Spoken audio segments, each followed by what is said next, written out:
A very good evening. Norris Windogi dialogue swimming Tabir Punamako Han Bamakta the Tong Hosiali Metong Bramna Punum Putramna Okchobulina Ekokno Kurum Jerry. Ngasi Norris Windona Kana Nenam Gidamta Pukat Cherry Bangasiki topic. Minister MLA Logi Mathakta Kanamta Leiba Yaroi. Chief Minister Khemchand. High Statement Nasi Kwigi Honorable CM Chief Minister Khemchand Thamkiba Dugumla Statement Makakni Masisu Mari Lena Thamli Statement Nasi Kwigi Haukiba Megi Tang Taraga Hundoida Leilon Wi-Fi Degi Kwigi Nagagi Jelering Pui Community Gi Kwigi Chili now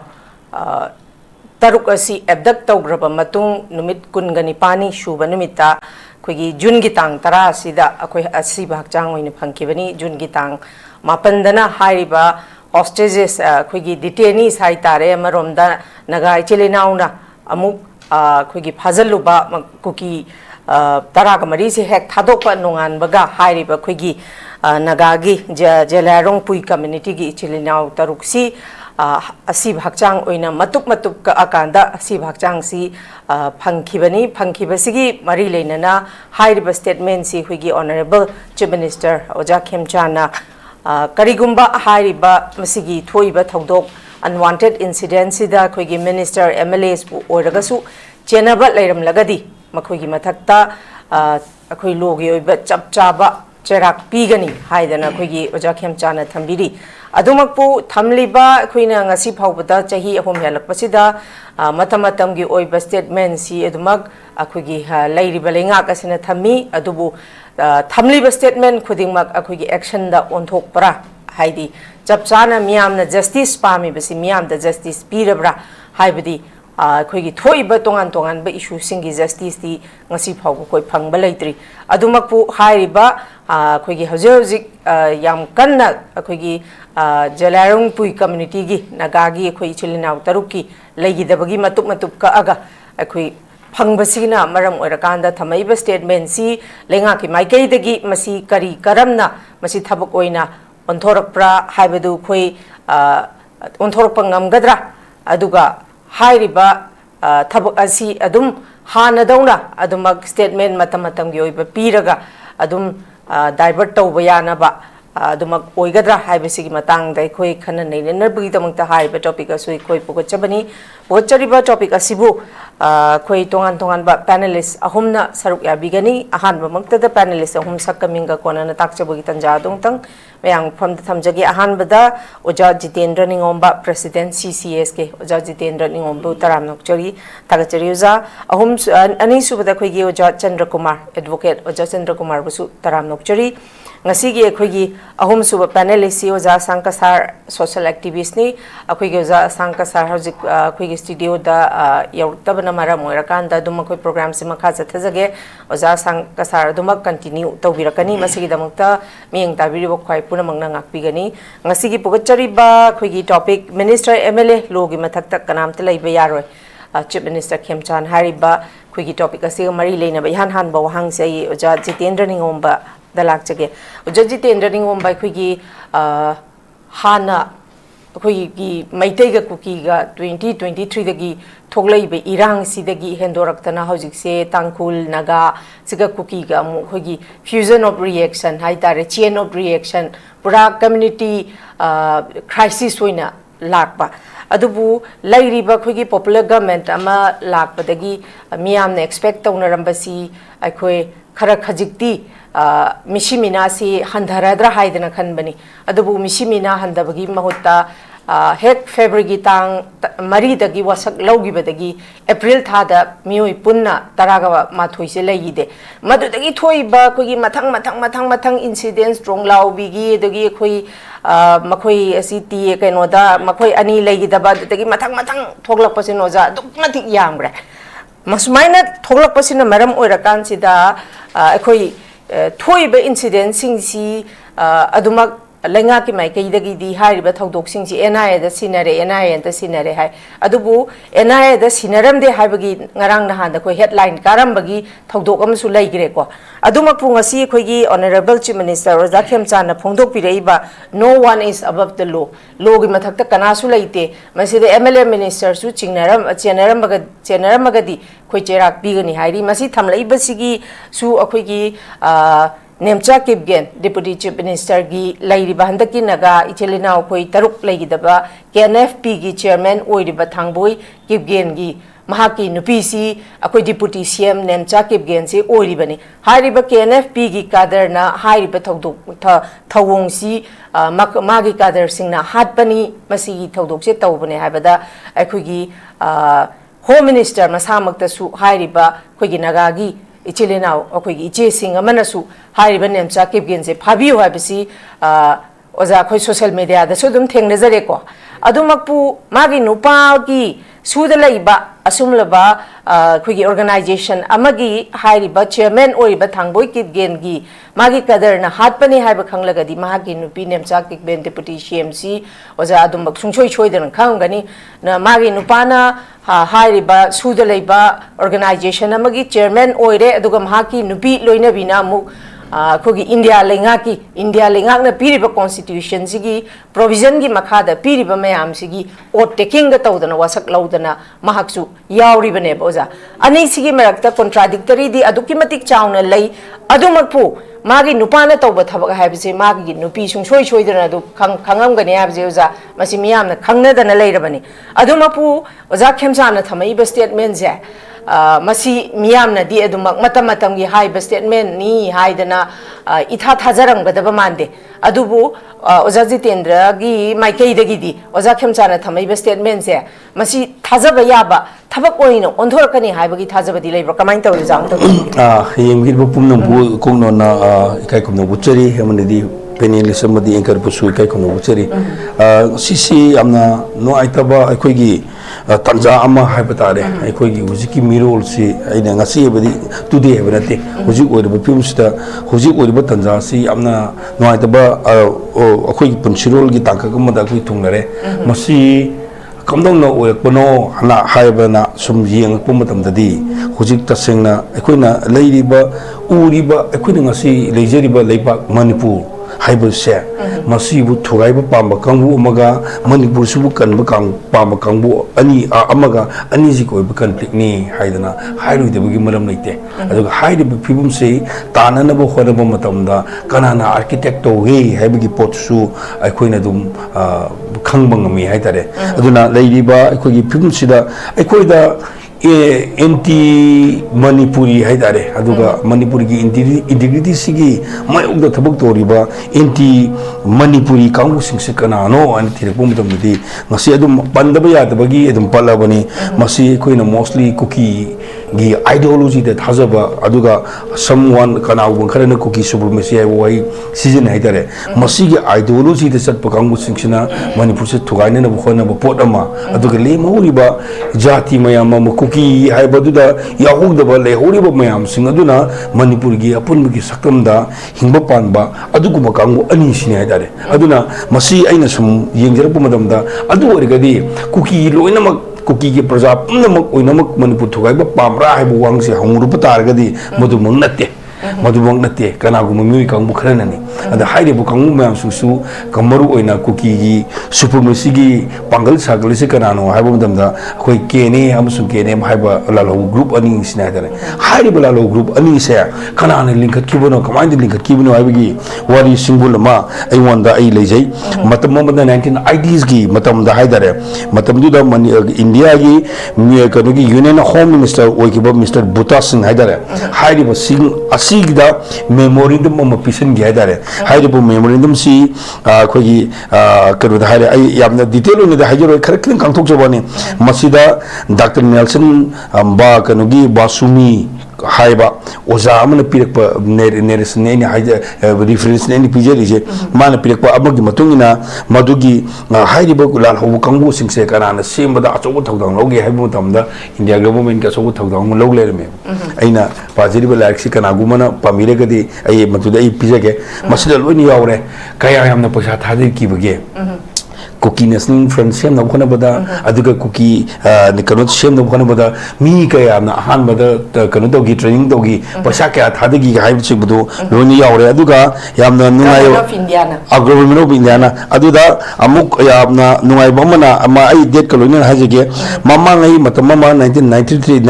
1993 October ki thada phone ki ba Eastern Panorama haiba akhui se phone aduda yaw ki ba maka ip ko tok jege kari haina ko to yi ai haija madam da haiba se phone amada letter to the editor da phone la puni ko madu kari haija madam da kene amusung kene haiba se do si dongel amadi holkong mang hoki haiba koki politician ani sine semgat pani haida na su kano to ular mewa se aina hajan manate aingone phongjaba kano gi matungna lebani kana Eastern Panorama da yawro bani sumana lakki bani samjin jege lakanda huchiki maduda semgat kibaduna 1990 semgat budan matang yawra kana 2005 yawra kana army singa Indian gi central kano singsiga security singa akhogi tarap tongna kanda akhogi understanding am leinegre then am 2008 surpum dandadi India government aduga kano koi government amudi hari lalo kongum singsiga try patak tok to kibidigi masigi mokogi pangal ja chamtam no sagal ki adare sagal bugi tajasi or modam di matung matung na hari ba kene sigi manung macet je taraktana ngasidi anu bombing ama thule anu bombing si yamna popular ba akhoi huji mamang da pangi ba thangboy kibjin na ka haibodo kanano ane tirpu modam di akhoi gi huji le ba rajniti gi oi ba kanusida yamna influence pibu ngamba adu people bu yamna influence pibu ngamba amagi pot ama yawle ma hadare aduna magi nubi kari origi hausu mayam khangare aduna question nama sida laku wahang di kaino haida ngasi honorable chief minister oibiribana ngarang phongdoki bada lo gi batakta kana su leite ip kana gumba maral bu leram labadi minister su oisino nadri email su ujunu sairak phangani haidana pongna pum khabar da headline da sauna kara leire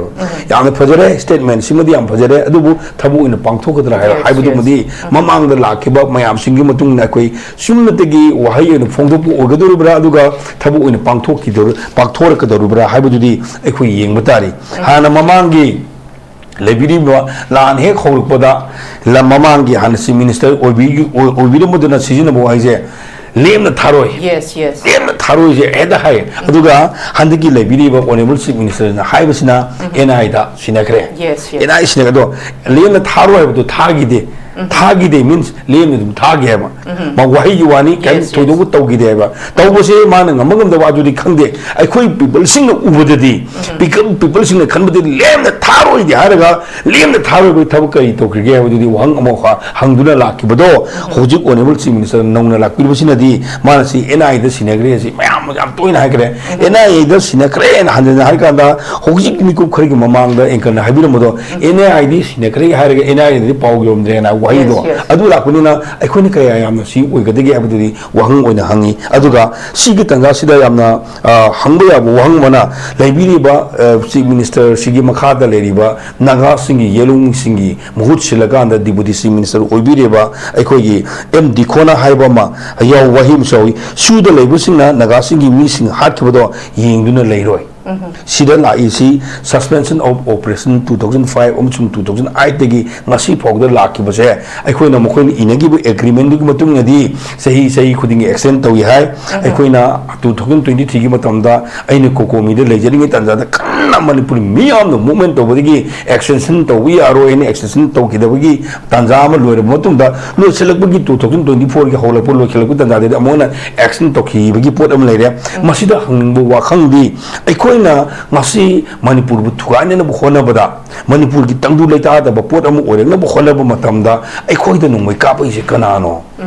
kanaano thirekpa matamdadi aikoina suspension of operation da leribo kongmusindo yawi haibagi mayam ama evidence mayam ama ugre adu khangna ngasi bokta karimta tobngamde makhoi miyengna hai kai hai siudu leiba nattaba kangbu khare lei uk any ko lei makhoi se han target togudumni haina makhoi na ma target tawi hai nong sahi tha torki manungda nong phato makhoi ama ni phagi bagi aduga makhoi do kem thugai ga haraga khoi lebak na saba kono local na saba nong bong khara natraga pupi khara puthokna dana achong chobo khulai tawigi poti ugide uduna sida amu khangala isni suspension of operation da mi masing kya le review ku forward ana mamang 2000 gi hojik 2025 ki December ki tha da nong na Guwahati da amunga na makoina wari sanaba da mi masing kya suge amasung hai mi masing do 2025 ta 2005 ta 2008 ta signatory togi ba myam sing mong mi amata hinga loina ma hingi bra loge am sigre sidre ke haibuti information bi bungam de adu tha hum khudingi monitoring tong ne habu poso lan monung do monitor toki bugi wok soi ku akoi phagi udi khangi bu udi madu yam transfer irang se phananu hona bo tamda miam singsubu inka tapthana ba tawnabu matam da government sibdi tawre ga yam transparency ore ga na uduk da poto adu su kutta banina khangda banina kana da no wai koina sida simana sida kulai pa paimadi lana mana hai sida su lana kulai bo paim tar ga di madu gi matakta dum action lokar ke ni hane lana kulai pai se kana no wo hang malai adu sigi tan da ku nang ya bada ai khoi gi military angle da Indian gi military gi security gi angle da mu khoi nam toina discussion hari si manipur gi masigi conflict se asi tongno khona matam tampak leiba people sing hai tampak leiba people sing na ai khoi gi military gi kano de gi khoi gi manipur police ki pangai de gi pasa kano mapum kano yam lut to gre na adu de focus hoeba chuchanpur da tamilong da kapu bi de lut to budi mu khoi amoki address to deba masimak india government gi yamna thong da aduga military gi yamna nuai taba adu bias leiba pot namani haina hai du bangam leite aduga hana yamna nungai chubumana republic tv da khoi yam toina khoi nikon yaw si khoi pk misra haina hana mamangai gi bsp gi de kan go uramase dsp uramase mana di yamna padana leiba central government leiba india da leiba security kangu singsina manipur da tholiba thodong mayam singse masida neutral oina thabuk tawgadabni ga habigi ma yam phada ba basan di yaw aduga lemhoriba atei sing hadare ina asana polgi lebira mahana obira makangu mayam singna di adum akhoi gi maitai singge lan ubagi poda mo sandoi masimak neutrality oina oigada pot da oidabani haibagi pot ama khoi ubo ngami aduga nongna laiba ngasigi dgp sina ngasi kano da khabar da kano da yauchi yamna nungai bataba nungai bom yauchi kano da akhoi gi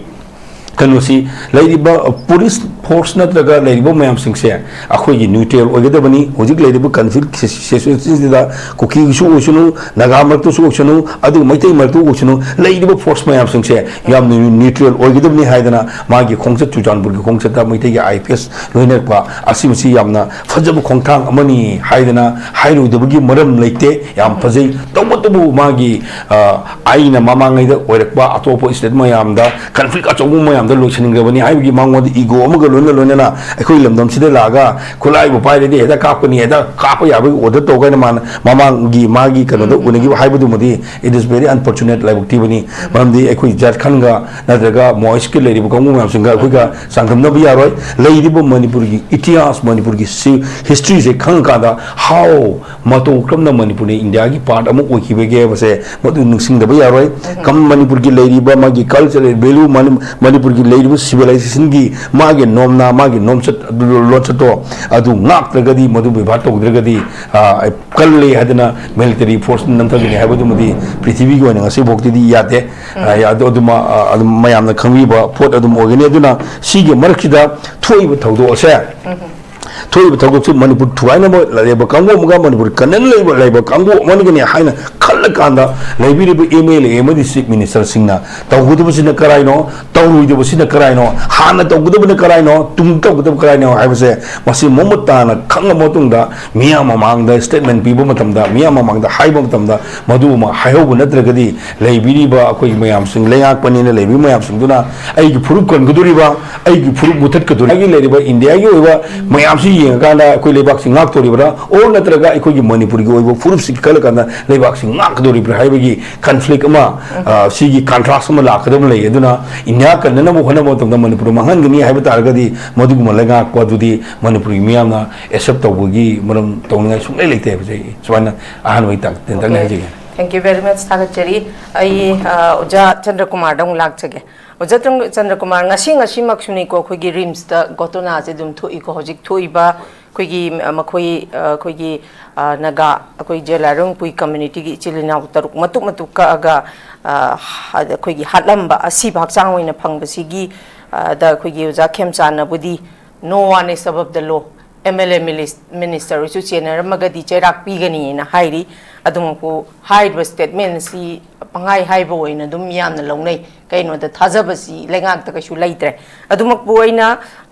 Uja Chandra Kumar dang lakchani je Uja Chandra Kumar ngasi makchu koi Facebook ta koi social media da hujik ujabada hari basi koi leilon bai faida kapna bada kuki ahum si koi gi paramilitary forces sing na rims da na makoi hum purak basini ko masi porak pasida su dum ansam gi maikai da gi su hairi basida hairi ba khoi gi naga taruk legi da ba matam da di haidi tawpham thokpa search operation kari kara du kuki tramari thadork pa nongala kan da di pung kun mari gi manung da personnel chamri yang khaiga sniffer do ka yar kan da thi ba kan da asibak chang oina phangi ne ba adu makhoi thadok tringai da adu thi dri bagi maram na karino adu ba ngasi choi basi paramilitary forces singna khoigi Uja Khemchand na haigi ba statement du da dumak pore ibzala anabala yeng bagi porakpa khotpa yani khoni haiba statement amsu Uja Khemchand na di thamgi dana madugi yenga da thamgi bra masida makhoina dum miyamna sauringai yaningdringai maraksida kuki makhoi ahum si choi haidana paramilitary forces singchina nga aga selakanda leilon bai faida kapna badagi sokpasi rims da tawgi ngasi ju hojikju thoi ba masigi issue ji ju mo ansamna sum yaning dri ba sigi matang sida kari haini statement na ama dum kahini khabar gi akhoi gi headline sida na lengak tagi thamak pasina ama hek thamak pa tawra iba thabak sina ama contradiction ji dum thokpa sumba thoiba contradiction sigi me amarak sida Uja Chandra Kumar gi oiba mota thamli ba statement sigi kano da kari expectation lai kari kamain tham meaning ye han mukta da koi ki notice window dialogue pring we ba viewers sing bu ai ko no krom jare du ga ai ko panelist sing ari ke HEEYAI LEIMA boy thagat ba phong rok jare adu hojiki hangbiri du laksara ga di ikoi si sentimentally koi si am charge so man gre koi oju ere isi gi oibam ju thui 2023 gi May 3rd te gi hore iba India ki policy ai ta Indian state ki policy ma government ki policy nati Indian state ki mu gi midyeng koi de kari yeng gi ai basi hanagi 2023 gi May 3rd te gi dum koi colossal violence ma khak lai sin dum tai uzi kangup che har mada maitai ga kuki ga ni hairam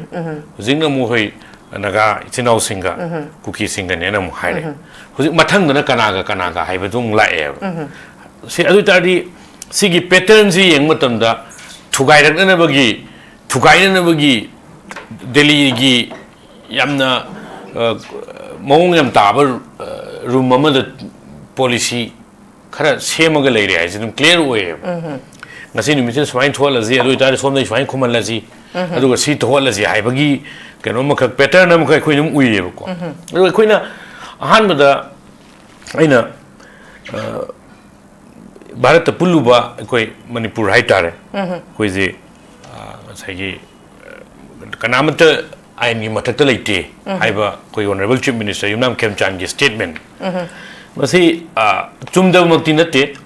ada kayam phajana state sida implement tawri ge haiba ki concept ne lakadudi rule of law aina lengak pa chana pathap am thamakanda chana pathap tuna mayam se loina mak temaga wayen ba magi makhara thamba haiba dune ba rule of law ngasai India ki constitution chana kanda constitution na mechanism among pira kanda khoi gi laiba kano sana kanglon se ada now yengado dudi kayam phajana implement tawri ge haiba dune kayam phajana enforce tawri ge haiba dune ainc thangai sengna tawge haiba gi will sidi chalai riba kangu du leyeba for example khoi gi mamang da thaina khoi na ngangori ngai da 1996 7 yuari oi do male BJP ki hana gi former national president minister of state for Ermaba Bangaru Lakshman hai nupa se asagi khoi tawo jitino na panbi ba ma buta singh siga pullaga mu eni maksi defense ki deal lamada deal lam clearance pi ni khoni en tawna bagi paisa lorui hai bagi bribe ki aduda sahi mari phadok ta gi adagi minister BJP ki president tok thoga hana gi prime minister oirama ba khoi gi PB Narasimha Rao bawa khoi gi vote leibagi no confidence motion gi sai MP leibagi MP gi vote si le thok le chin to ya bagi maranda PB Narasimha Rao bawa phaduk ta gi ade hujik chu khoi gi leader of opposition si magistrate ki court amana chahi ani ge phadok piraga appeal tawrakanda bail da leibane aduraga di thangai sengna intent ama yaura kanda di achauba macha haiba leite dana yengba yari de khoi honorable chief minister gi nam Khemchand gi statement se kayam thajani ngai oi gi haiba yes yes ngam tauba ngam da badi leite tawdu tawgani tawroi haiba di lenga ke chukni pairi ba ain jibu chalai ri ba sing gi makutta leyeba ada khoi manipur da di mamang dai se hanjan hanjan haire na miyam na su waro bigano tabiri sing su waro bigano manipur da di khoi state force ki legitimacy ja loina mak lokthokre legitimacy state force ki legitimacy ja cry lokthok da state force ki police station mamangda central paramilitary force karamba central paramilitary force state ke civil police administration da mateng pang bane na lakpa central paramilitary force ki gari na station mamanga thachal laga law and order situation amukha khoi yam thuna attend to da ba address to da ba amukha laihi ba mayam na sum ubirangani khoi video da kai da state force ki police station mamang da gari thachal laga state ki gari thodu andaba adigi state force ka central paramilitary force ka mukna bagi khoina thoduk kayam hanaki sahi ahum jigi ngasi lakli pa 2023 gi method ki sigi colossal violence gi tholok pa masi sequence amoina khoi ure adigi police station amagi officer in charge amagi jurisdiction da leiba mafam ama officer in charge masa mak changba yate sigi keno makhak leikre masi adum ekhoi ujabada khoi gi mamang da khoi honorable MP angom chabi mola koi jamna sport makta chalaga verify to do madu verify to rokhrabane ba station police station amana gi officer in charge amana magi jurisdiction manung da leiba mafam amada changba yadaba kari gi changba yadri ba buffer zone hai dana leiti haina officially khumi but ground di leyeb state police ki delegitimization aduga state police community affiliation gi matung ina posting pirakpa maitai community da belong to policemen sing na police officer sing na sing da tabe yarak taba aduga ching gi officer sing na tam da tabe yarak taba maduna maram oinaga khoi gi legitimize to mo hi power exercise to gi keno se magi exchange kakthal pamatam tam lokthorok pase masi su yam nungang ningai oiba kaino ne ba adigi investigation ama to bugi su NIA da sinare Yes, haiba yes, yes. sinaba sinadabagi wari na ngatan thamse ba anything everything Yes. kana to mato NIA da sinare haiba sa state police ki moral je kayam na down oram da ge ju khambi bam thoe ba haidi Leibagi mathau tarak. leibagi mathau tadre haibagi kaino mane ba ulaiba state police to ulaiba व्यवहार state police to ulaiba magi phibam je koigi lengak no boi bi ai central magi Indian state ki kaino gi mahoi policy amagi in furtherance of that policy oi bi ai amabu ere state police ta huzik anything kanam to bore NIA da sinarani CBI da sinarani hairaga adu itari state police ki mathau je leiri bra haiba question lakpa ari ani subade state police inyam ineffective oi haiba ne adu ragadi ngasai gi sigi condition jida minister ama MLA ama right honorable chief minister na haiba kaino se kayam thajari ngai oi gi haiba kaino se adu miyam hangnak ta bane ai nu hangjari ba ko adigi ai masi kaino tawjin dabane aina mamangi kaino mada kangpuk pido or male ko changba yari ngai matam gi wari koi hojiki honorable MLA Kimnio Hangsing Yes, yes. magi husband ji David Hangsing Yes, David Hangsing. David Hangsing ji KRA subject to correction ko magi leader ne ada David Hangsing ji kanano haibase ekoi loi khange lisang sitna sigi kangpok pigi modbung lan khalak padagi kangpok pigi sigi kaino sida micham chatok chasin tawba de hevok create tawba KRA gi chairman ne ado now ekoi election sida paisa kyam change je ekoi miyam loi uraba khangaba ngaktani adidi David Hangsing gi loina bi oriba Kimnio hokep hai tare ko magi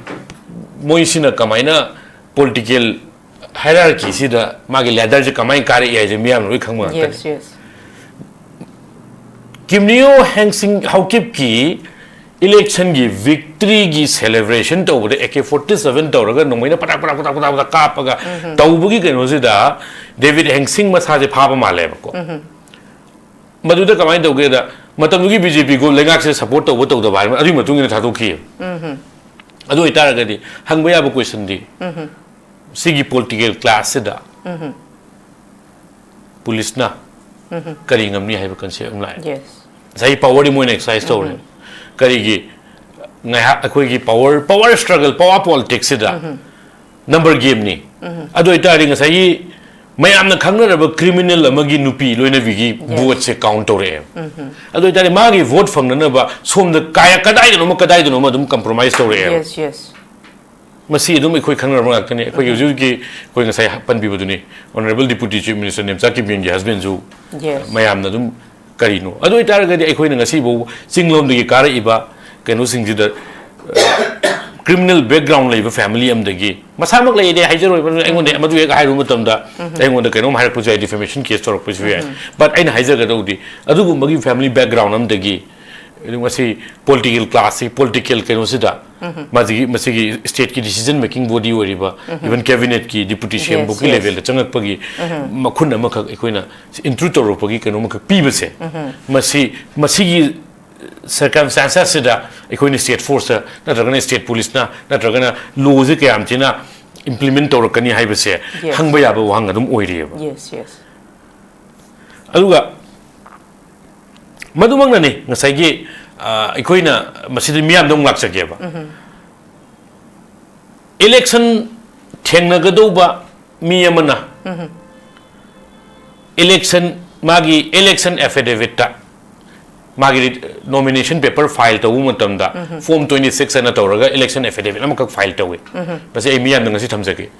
basi gi election affidavit sida ma candidate amagi mathakte FIR kaya lay adigi FIR singdu investigation loiraga mai mathakte praman leire haidana investigating authority police na tage agency amana charge sheet thangal khibna kaya leire kamai to charge sheet no ahum subada charge thagal matungda bichar jathara matungda ma thadok khiba leibra natragana jail da phadok taruba leibra haibagi criminal background si form 26 ta election commission gi mandatory requirement amu oina honorable supreme court of india gi case amada tab judgment haiba case to association for democratic reforms versus union of india ana sigi association for democratic reforms ina election gi matang je PIL ma thara akanda madu PIL act or akanda every candidate sina miyam mamangda magi mathakta leiba criminal casing charge tawrkhaba sing adigi ma phadok tagiba sing si mayek chengna utlu pallu haidana affidavit hapuna tawe madugi mathakta political party na magi political party na mana sponsor to candidate sing ki criminal background si miyam mamangda utlu khabar da hapu aina adugi mandate layeba masigi mandate sigi matung inna happy affidavit to happy aduga khabar to phonge tawbadabu miyamna aina thagat kadori ba mihut se aina vote thadori dori mihut se ma si police case chenabra mai mathakta investigation lora kana mai mathakta maran leire haidana bichar jathaba yarani haidana court ta thangal ki ba charge na kaya sure adigi ma je phadok tarurba tadribra haibadi miu emagi background ma afaba mira phattaba mira haiba khangna na bagi election commission na Supreme Court ki order ma khak illa kanda chathar liba masigi piri ba tanja se ai khoi miyam na kayam thina masigi tanja se lawrage natraga lawdagi haiba se ai miyam da hangjage miyam na mai ma jakte FIR ne haraga dum voti mo na piba kai FIR leiba criminal gi background leiba mi duna di miyam gi apa chungtau tawra aroi dawuni auna masigu ma mayam si ai khoi check minasi auna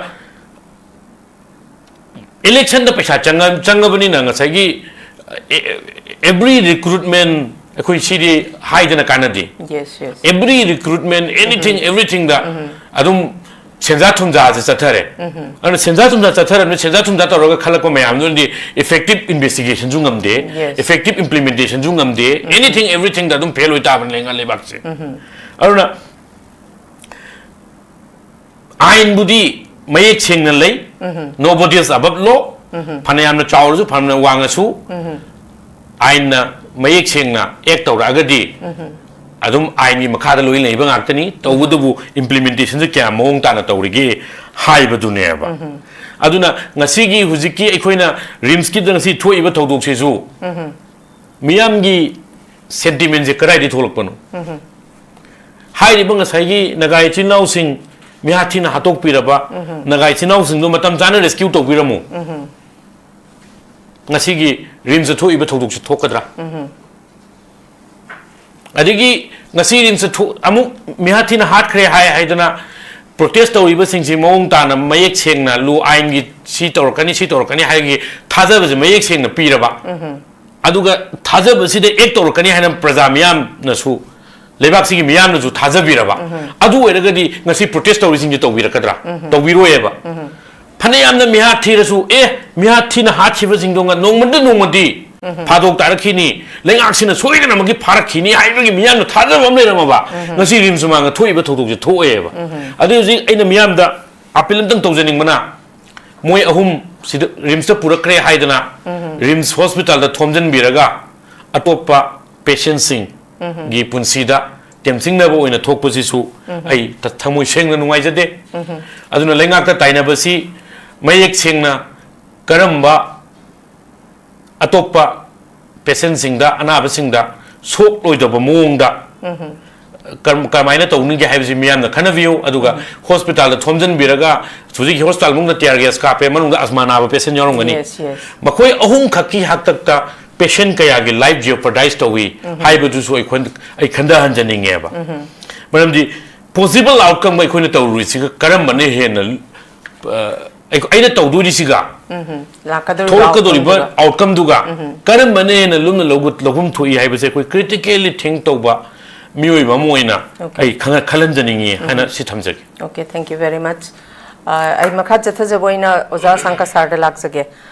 oza sanga sigi khoi gi topic si thoiba khoi gi Nagagi Jelarang Pui community Kogi Ichilina Taruk Legi the Bagishida Oja CM Khemchand Tambirakpa MLA Minister Regasu Generamagadi Logi Mathakta Kanamta Leiba Makui Generamagadi Chapchaba Lengaki Cherak Pigani Habini Dumakpu Laksani Wapamdi High Batoiba incident Sida unwanted incident Sida Deputy Chief Minister Oriba Nemcha Kipgen Gimapuroiba Thangboy Kipgen se KNFP gi Chairman Oiribasi Magi involvement si Leire Habisi Miamna Chingnabadagi Nemcha Kipgen se Habiu Haibasima Nana Koi Adum Tare Adumapu Oza Sankwini Ying Bayarisi Tronglau Wigi Jirigi Adagi Kuigi church leader ahum legi dabadudagi haura iba khola iba mayam sida khoi NIA da sinare haraga ngasi phoba 2023 gi me gi tang hom dei tawrai sida khoi justice se phangba si sungphang phangdamne kanam thajadreba still hojik su adum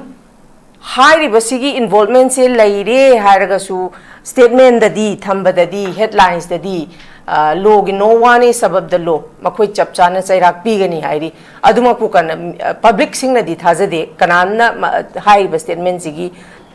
Pura si Tongan Batazabani, even the Han Akugi Delhi da Niti Ayokida Mahang Thamba statement do Manipur the Hausi Loen other Pagale. High in Tamini.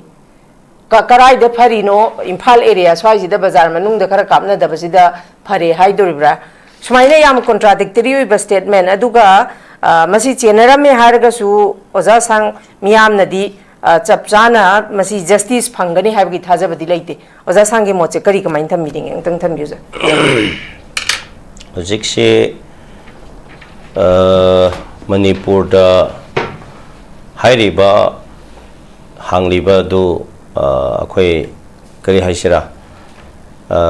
yamna adum angakpa koi thopom gi leipak ama oire haiba tare adu machin da ama haiba thabak na ma tawba adugi pot leirure aduga hojik ngasi gi topic se aduga ngasi gi khabar da yauri base akhoi khangde kari na laiwa se sumkhra jano oire da bada hai da ngang da na dum leire ngamloi da ba thabak da dum ngamba mong ga dum hain leire oi thok da ba ka da khoi na lakpa da akhoi di khibu khi kre ba ko adu yaroi ha ba di shoye oi thok loi ngasi gi thabak na ti hojiki nemcha gi pali ba du ai ma hai ge ba kadai da shanti leigani kadai da yagani maram di mai nupi na law making body da law maker oina thajale amana law breaker oina thajale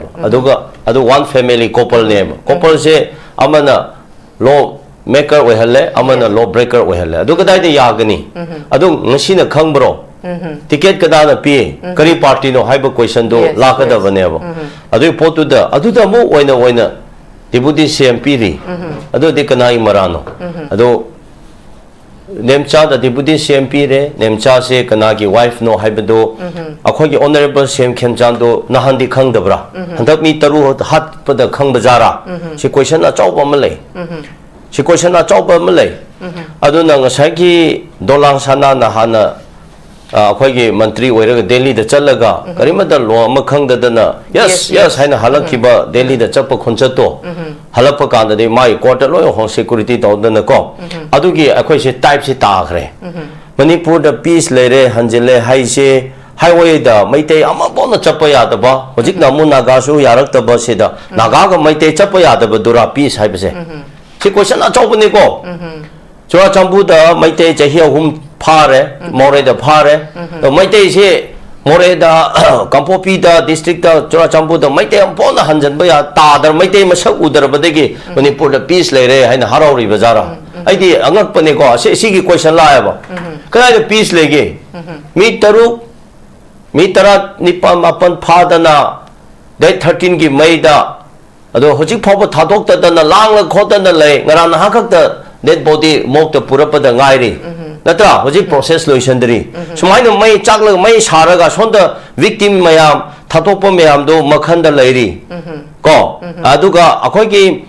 handaki naga ki kaino sida kampopi da naga khun macha khun lebe sing naga maya hojik Makhan village da relief camp da leiri aduga sonda namu hainagi IDP mayam hanjandari aduga mi taruk si gi tamakta irang sakatana khotana nahan 14 do mi taramari UNC na release tokre tawde habigi irang am sakalaga leiri ko aduga ngara nahamak akhoi Lanka village da kap tana leiri ko aduga mi tawre ngasi amu tawre mamang na nahansu akhoi litan area da kap tana leiri sumaina notigi nomai kap laga leiri base madi peace have se nomai lan tawbasi da natabi da akhoi gi highway da Imphal to Kampopi lambi da maite am phona chappa yadari base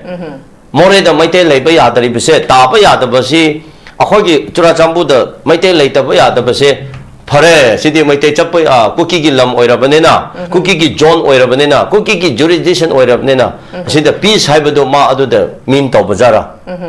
ko sidi manipur ki praja mayam na chief minister ki mathakta hangadabani ma paukhum piba ngamdaba tarade moral ground da resign tawgadabani yam ikai re hai base khara akhoi law na ba phai yam ikai re hojik burning tawraga lairaga kari gi no nahansu se mi taruk tu puraktana bokta lairane haibagi da ahing da irang thoktana tier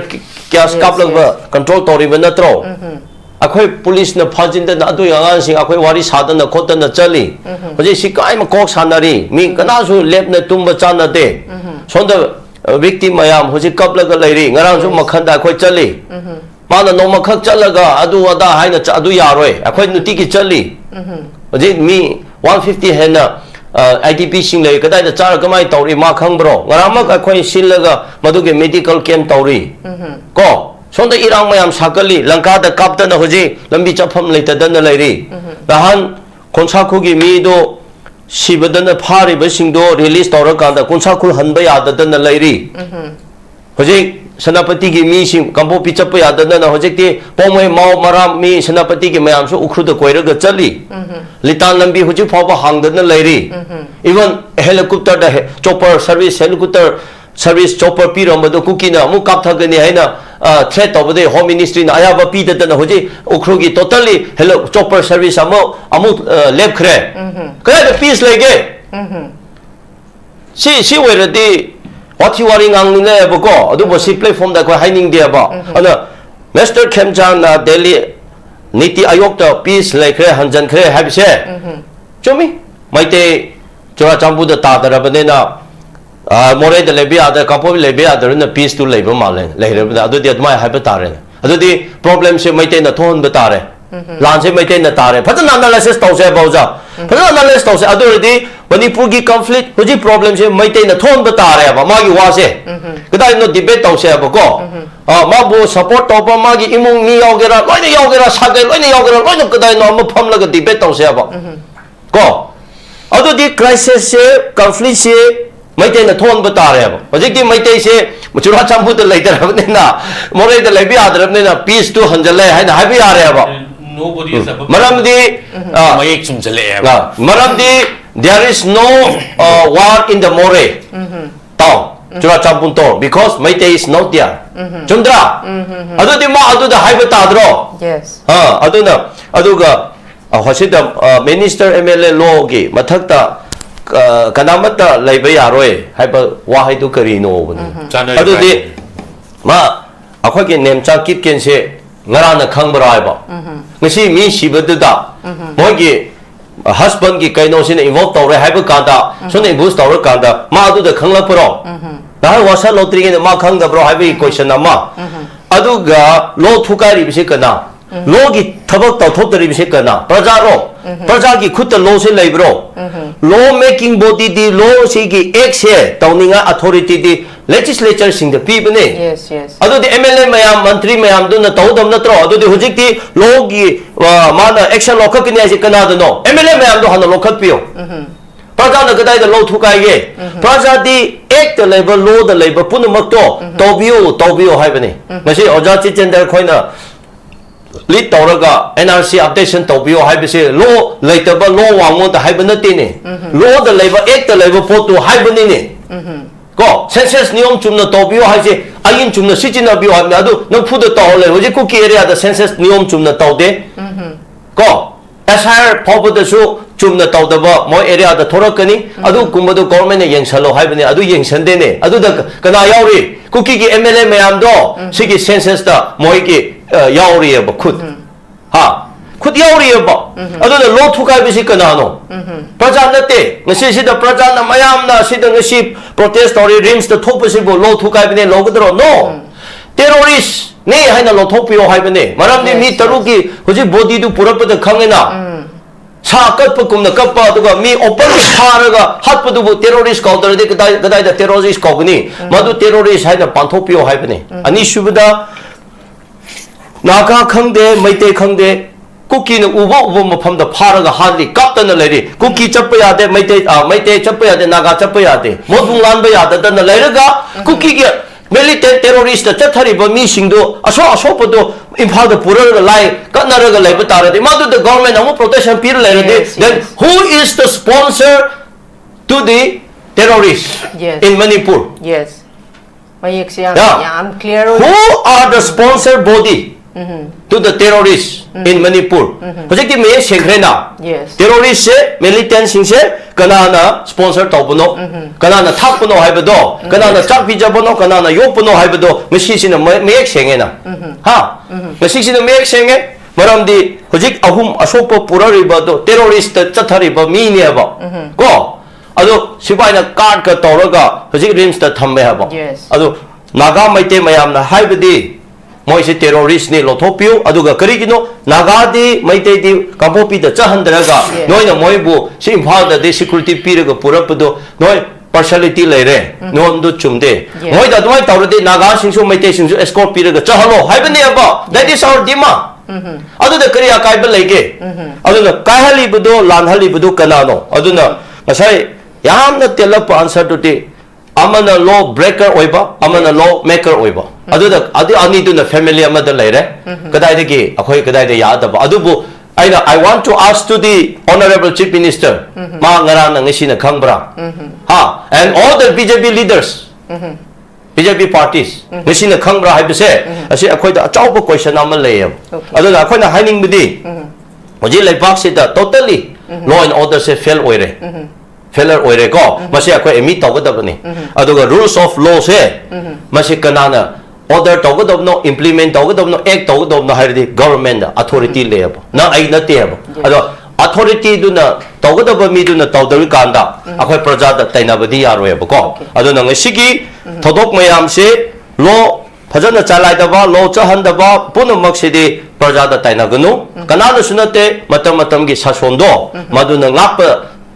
panthokpa haitabadegi prajabu chamanna bala halaga akhoi machine khana hanbaneaba adugi potu tarakpani adu ngasi rims ta purapasina karigi jidi iran thoks noina purapneaba mai chakliba mai laire makhambada muka petro hajela de kadai ani adu gumbaneaba adu kanada mara sigidabno adu sigi lenganga libe singsina si khangba ngamdaba si karino adu amada thedok amada tainaraga akhoi politics tobigunu ko aduna politics tobigunu ngahak mibu blur kaino tobigunu noi thamjage ai oza jitendra ningomba da laksage oza jitendra khigi cobra battalion ani dagi ahum surani hairi project se masi laba koi 45 days si makoi training pira ba matungda masi combing operation tawhangani hairi masi mai pakani haina khanbra habidi oza hana dagi su khoigi state force siga tongan bakhigi law enforcement habidi khoigi Assam Rifles CRPF BSF mayam je pullaga 1 lakh pu helabaneba si helabalam sida khoi law and order si chalai bangamdri baneba adudagi cobra battalion se ani lakani habidi ahum surani adu targadi masida disam se tawbangam ba su group ta lairiba kholiba mayam dagi lairiba mayam si disam je phajana tawbangam ba aduga ayam batam da khoina khulai phai gi matang je khogi khoi tampak toina khulai je phabagi oine yam toina tai adubu hoje ki oine irang yam thois de khoi chingdane ba aduna hai ba cobra battalion ahum je lak e har kanda masigi khogi khulai sing je phagat pangam magadi oza masi irang si at least khara do isu nemthaga dra habgi thajabasu khara khajikti leje sigu matang sida oja jitendra gi moti kali ai mamangi kono du su si gi platform si de cobra gi matang da ai haigra ni commando battalion ka resolute for the x9 haibani musi ai amne hena kono oibana te do makhoina hai singdana india gi pera commando di hen bodi da india gi pera commando si di amna thagwang khra badu gum kangoni international gi ona recognition leira bani do cobra si di 2009 da form to gi bani hai tare moroina mois ki next slide mayam singsi control to na wa sing gi kangbu ni do hai kong si 210 battalion ne khoi manipur da hojik laiba battalion che 200 number se aduga adu leire aduga akhoi si du singi bu kangbu si ho metai misa ne hai kadai fo chumudan ma do khoi khang de adu mana tawdu si hujik leiriba akhoi mamang du jo hanjan hai kare hujik leiriba manipur gi leiriba conflict situation sida karam jaga da irang hen thok page haibudune ba irang thoi sidi nongmai kapi sidi koi tambaki de nate singi jaga da ne ba singi jaga su koi ani thong yang kan da akoi yelongmi naga singna dominant to jaga ba ma aduga koi na manipur bu thukani mo ne bu koki kamu sing dominant to jaga sig yeng na bu dam di thoi ba I ho thole ba I ho holoi ba yamna public to ri sikana no ha da koki kamu sing june ki adu koki ase koi na hanjin haibdu no da na koi na season was the term narco tourist narco terrorist sai kamu du ne andana narco terrorist sai kamu sing na tawe na hanjan khangaba nangi lekidba yelo mi taruk phana na bu khona ba matam na kana na fagi lailon wifi gi chi biawi aduga manipur police thabak to bom ni biawi haina roina khaira bu khangau fawada leibidi bo manipur lengak sina NI de sina hai sina gre ne lei thokpugi sin haiba ngam se very live thi bani hai dare ai khoi na madu de le bu kamu sing du da manipur ge lengak sina na koi action ma la khul bom da kari sing ni ngai legi hai bani da leiriba koi manipur gi commando mayam sing su araibu te manipur gi commando sing si ana expert oi kamu ni hai bu ko bra battalion kamu na koi manipur battalion da ka leiriba sidu kamu de ki kasu hen bonte ba adu mo ni khangdam ne adu gi potu leirika da hujik ji leiriba kamu sing sin ai ko ki henbagi niti ma asmam di mi yam hakre ba mugi numit kun ga mathoi ga black forest ka dorga operation to gi ba mamang sei da alma yam hakki ma dorga khu ki helaga ki henbagi niti ni ma chatu che adu khoi di ki henbasi am ki helala lakhre afaspa gi matang da am process special gi por ek gi matang da am thina wala lakhre ma ni naga gi sinok sing marakta afaspa gi se thing phangama ni tabak te le bu kangu ma sing afaspa gi se thing phangama ni afaspa gi se thing phangi ba khoina mo khoi la ga khoi ki khid din na te ba adu da solution por kani ni khan bagari yam lan ba ran thabuk ne military ni solution por kani ni khali bo pot di yam la lai te hujik di yam na yam sakhar bu matam gi port amu bani na diplomatic oi ba mong da table da wari sana na kan da wari sana ba yadre bu kamu sing sin yadri se kari no da anong idea anong strategy ma am puthoga tawra ka da pot ta hujikti ai khoi masal hatung na hanba gi po ne am se ira po ne 1980s gi matam da Indian army sing na kano gi insurgency ma hat ki ba madu hat ki ba dun maram oi da na United Nations da mi manipuri sing na madu gi wakat ma am lakhi ba madu gi tanjadu la ko de gi adu di masidi yaro Indian army na hat padi yaro adu di kamai da honu da adu di manipur gi commando ko bum se ma ji da commando ga khoi mete sing khoi mete hatung na ma ko lai to yu thong jibo adu zo mu ma am na mu afaspa la thuk da ni ga to la thol ba adu ma tu de mu kana da ri da aina sai ga 1980s gi pero da adu da sai gi minister bo a ko da kanu pani gi do buta sing palingi matam da man se me ne ko man palingi matam du gi khoi gi kene gi ninkhal gi bo kamu da adu na a chang ko kene am su kene ko bum se me na khoi na sahi ni fu chang na khoi gi kanu gi nation I am se mutat ngam da base naga gi intelligence mutat ngam da base ai khoi na atung du mutat kani pasa CPO ai pasa ai mon ga ye ba ado moi li ba yauri moi patam ni mi chani ga ki training to gi ga no yawe ko adu gi podo tawr ki bani hadare so mo strategy matam dang adu la ga hujik sina mu kari to ge matam da adu gi morol do loira kan da hujik ga ri ba kanu kangu chingse ai khoi gi lai ba sida manipur de lai se kana na ga gi unity thwaina na ba adu ga mu mate gi thwaina na ba adu ga khoi moina woni sembiri hadare na ga gi na ma ku ki gi na ma ga na mate ga ai khoi gi mate ba ngal ja khoi da mu ka ni na khoi mate ba ngal ha jo ai de mate is in good to le jari ne example ni ko adu ga hujik ti mu na ga mate ga hai ba su possible khoi thwaina Hiren खोल बोतम दा कोई मैते जो हायरक तेरे कोई नागा जो हायदरे हुजिक दी मु कोई येलो मी हाईवे सिजनर बने बा कोई लमदम सिगी लेमिने ने को चोंग सखन ने को वामी ने को तोमी ने को लमदम सिगी लेइरी बु चिंग पा तुरियल सिंग सिग थादोंग बया दो मरी लेने बा कांगु सिंग से ꯑꯩꯈꯣꯏꯒꯤꯗꯤ ꯑꯩꯈꯣꯏꯒꯤ ꯄꯨꯟꯁꯤꯔꯣꯜꯒ ꯊꯥꯗꯣꯛꯅꯕ ꯌꯥꯗꯕ ꯂꯩꯔꯤꯕ ꯑꯩꯈꯣꯏ ꯌꯦꯜꯍꯧꯃꯤ ꯀꯥꯡꯕꯨꯅꯤ ꯑꯗꯣ ꯌꯦꯜꯍꯧꯃꯤ ꯄꯨꯟꯗ ꯌꯥꯗꯦꯅ ꯑꯩꯈꯣꯏꯅ ꯄꯨꯟꯁꯤꯟꯕ ꯍꯧꯔꯕꯅꯦꯕ ꯁꯤꯒꯤ ꯄꯨꯟꯁꯤꯟꯕ ꯍꯧꯔꯛꯄꯗ ꯏꯟꯗꯤꯌꯥ ꯒꯚꯔꯟꯃꯦꯟꯠꯁꯦ ꯉꯥꯎꯔꯝꯗꯣꯏꯅꯤ ꯀꯃꯥꯏꯅ ꯇꯧꯗꯣꯏꯅꯣ ꯃꯣꯏ ꯏꯟꯗꯤꯌꯥꯁꯦ ꯃꯩꯇꯩꯒ ꯌꯦꯜꯍꯧꯃꯤ ꯀꯥꯡꯕꯨꯁꯤ ꯄꯨꯟꯁꯤꯟꯒ꯭ꯔꯗꯤ ꯀꯃꯥꯏꯅ ꯊꯨꯒꯥꯏꯗꯣꯏꯒꯁꯦ ꯃꯣꯏꯁꯨ ꯈꯜꯂꯝꯗꯣꯏꯅꯦꯕ ꯊꯨꯒꯥꯏꯕꯗꯒꯤ ꯃꯆꯥꯛ ꯑꯃꯒꯤ ꯃꯔꯛꯇ ꯅꯥꯒꯥꯁꯤꯡꯒꯤ ꯃꯔꯛꯇ ꯂꯩꯖꯔꯤꯕ ꯃꯤꯒꯤ ꯁꯣꯝꯒꯤ ꯑꯩꯈꯣꯏꯒꯤ ꯇꯥꯡꯈꯨꯜꯒꯤ ꯖꯒꯥ ꯑꯗꯨꯒꯤ ꯀꯩꯅꯣꯒ ꯇꯧꯔꯒ ꯅꯍꯥꯟꯒꯤ ꯀꯨꯀꯤꯗ ꯊꯣꯛꯏꯕ ꯊꯧꯗꯣꯛꯁꯦ ꯀꯨꯀꯤꯅ ꯂꯥꯟ ꯊꯣꯛꯏꯁꯦ ꯅꯥꯒꯥꯗ ꯅꯠꯇꯦ ꯍꯥꯏꯔꯤꯅꯦꯕ ꯑꯩꯈꯣꯏ ꯅꯥꯒꯥꯗ ꯇꯧꯕ ꯅꯠꯇꯦ ꯇꯥꯡꯈꯨꯜ ꯇꯧꯕꯅꯤ ꯀꯥꯏꯅ ꯃꯔꯝꯗꯤ ꯅꯥꯒꯥꯁꯨ ꯑꯗꯨꯝ ꯊꯨꯒꯥꯏꯔꯤꯕ ꯃꯣꯏꯅ nakai mong damuk tangkhul lai boma kai thumon thu kok season ari ne ba masi kok season ak mayam se is a part of the strategy ni aduna leiri ba thoi bathok si magi architect kanano government ni asongi central government ni adu khangna kanda scenery bi kanano ko thona holu da kuki gangoni adu mo aduna ne ko what season ba foxy ni season je aduna sigum mayam se lak padi gi masi gi ko kamdong na tungi sarol surol se kamdong na ko kalhog de ge ai ko gi generation mayam se kalhog de ge haiba amata ngai badi karina leiri ba yelo mayam sing se ai ko punna अखोई चटमिनबा पुन्ना अखोई थबक तोमिनबा पुन्ना वारेमिनबा पुन्ना अखोई defence तोमिनबा पुन्ना सखतमिनबा हाइबु पोतुनेबा अदो पुन्नु यादबा कांगु को saggy कांगु दुदी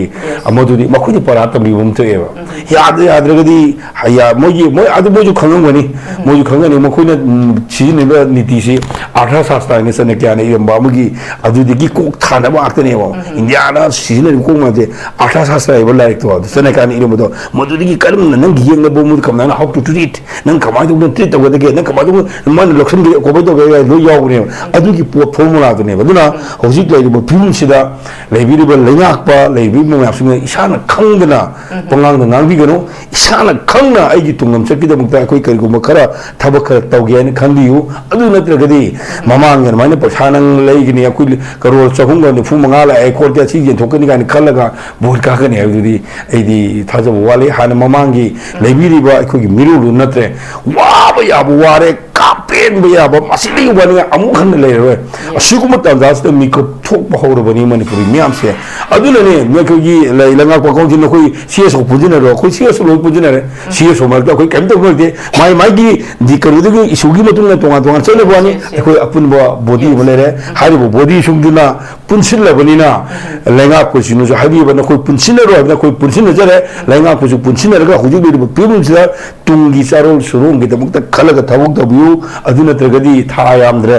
tha ai khan mada oza tha manga pharmu noi kale tha manga se bomun da kari gu makha tawraga miyam bu pelalo kari gu makha thabuk da miyam asaba biu kari gu thabuk da miyam da hope um biu adu khaktana ai koi punna hingina bagi pura mo gani na khoina miyam na khoina kari khange na khalaga thabuk da gu da gadi na khoina phatta thabuk to bu matam da na khoi lupadi lai na khoi miyam ji lukani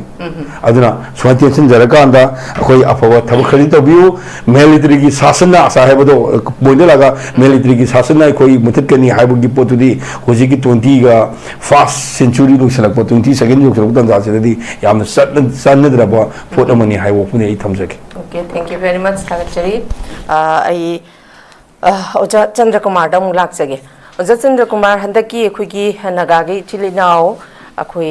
तरुक लेगी दबा ये मतम सिद्ध मतांग सिद्ध क्वा कोई की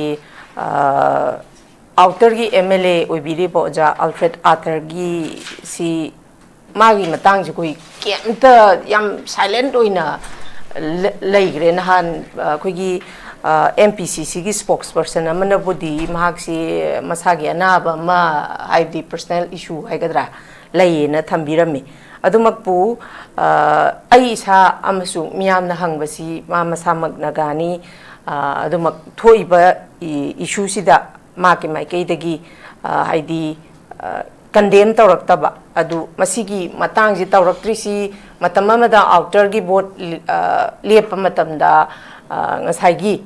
akoi BJP gi candidate pau puthoraki dedan adubu mahangna vote kagi basi magi kagri basi gi marumda kuki sing na support tawdagi ma si vote kabani haibasi ma miyamna kanna aduma haina dana lairaba wafam am khangni aduna miyamna hangba wafam wahangda mahakna tumina leibagi maramsi mahakpu board kahan kibanina haidi tawbimal utpa oina magi machil manao shirabasu awana tarabasu mahakna karigumba mana aswana silent oiribasi maramsi karino haibasisu miyamna hangi ado sigi matang sida kogi NPF ki MLA singsu dumak tongan ba magi statement budi adumak thammi adumak oiragasu ke haini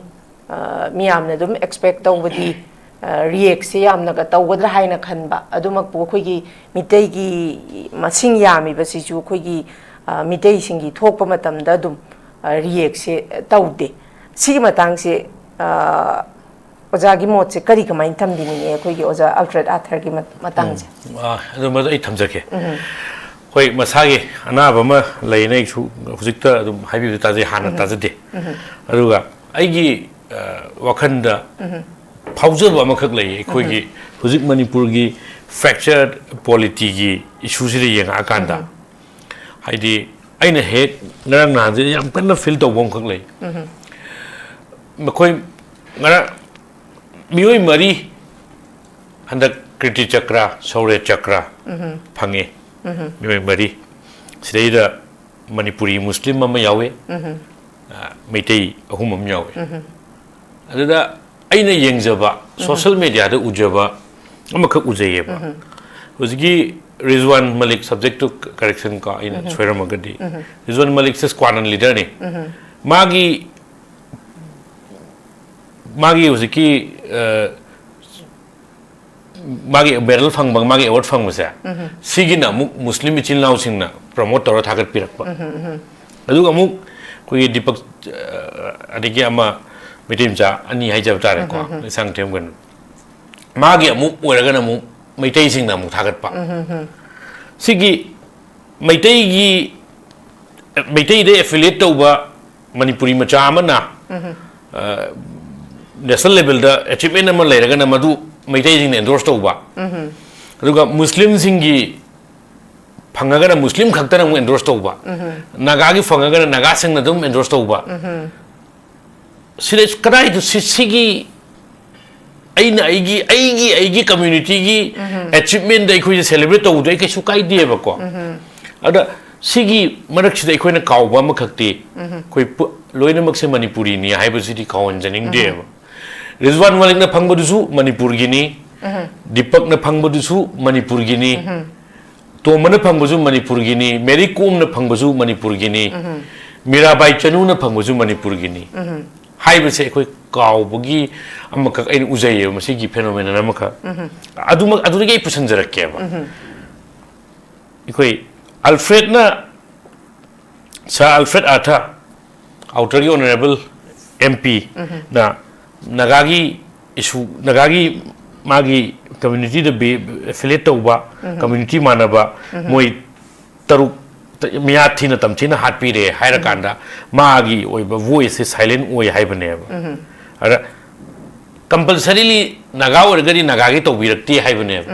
aina hayanjaning badi naga taruk leitabdo aduda kuki gi MLA singjina oina condemn to honinge because naga taruk to manipuri ne